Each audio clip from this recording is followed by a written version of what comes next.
Eto, mainit na balita.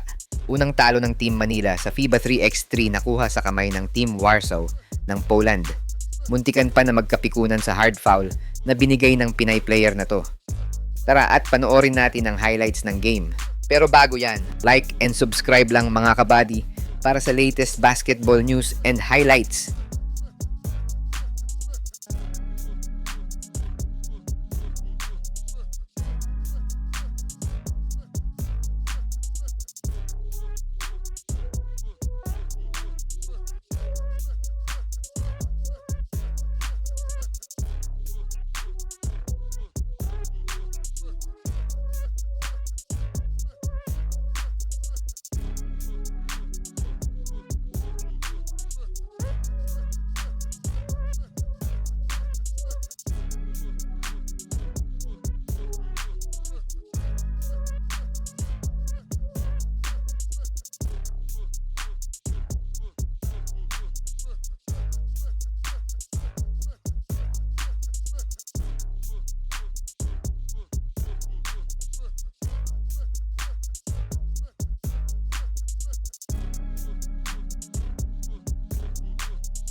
Hi guys! Kung naghahanap ka ng legit Gilas jerseys, marami tayong partner stores ang nagbebenta niyan. All you have to do is i-click lang yung link sa gilid ng mga video at magpa-pop na yung mga stores sa gilid.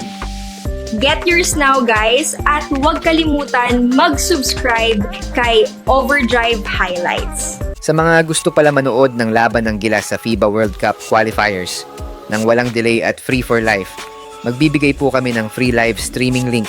All you have to do is i-like lang po ang aming Facebook at YouTube channel para mabigyan po kayo ng unlimited access sa mga sports games sa buong mundo.